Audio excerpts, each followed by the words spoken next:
দ্বিস্তরের test কাঠামো কিছু দেশকে দেউলিয়া করে দিতে পারে, এমনটাই মন্তব্য করেছেন ক্রিকেট অস্ট্রেলিয়ার প্রধান নির্বাহী গ্রিনবার্গ। আন্তর্জাতিক একটি গণমাধ্যমে তিনি বলেন, আইসিসির লাভজনক জায়গায় বিনিয়োগ করা উচিত।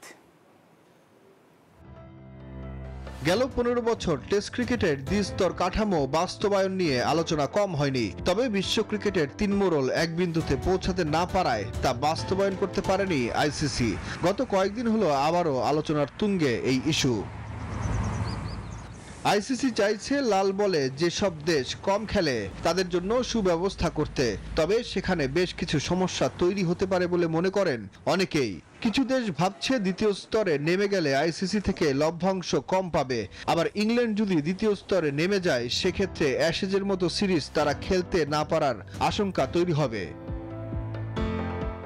এ বিষয়ে ক্রিকেট অস্ট্রেলিয়ার প্রধান নির্বাহী বলছেন, দ্বিস্তর বিশিষ্ট টেস্ট ক্যালেন্ডার কিছু কিছু দেশকে দেউলিয়ার পথে নিয়ে যেতে পারে। টেস্ট ক্রিকেট কম হলে ক্ষতি নেই, বরং লাভ। আমি মনে করি না বিশ্বের প্রতিটি দেশকে টেস্ট ক্রিকেট খেলার লক্ষ্যে পৌঁছাতে হবে।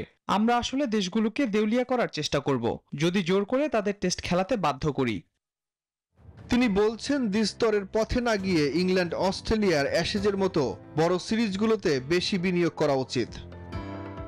আমাদের নিশ্চিত করতে হবে টেস্ট ক্রিকেটের সেই জায়গায় বিনিয়োগ করা যেখানে অর্থবহ এবং প্রতিদ্বন্দ্বিতা রয়েছে।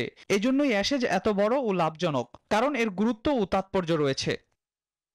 যদি দ্বিস্তর বিশিষ্ট কাঠামো তৈরি করা হয় সেক্ষেত্রে বিপদে পড়তে পারে বাংলাদেশ। দ্বিতীয় স্তরে নেমে গেলে তিন মোড়লের সাথে টেস্ট খেলা নিয়ে তৈরি হবে অনিশ্চয়তা, সেই সাথে আর্থিক ক্ষতির মুখে পড়বে বিসিবি। সুখন সরকার, নিউজ 24।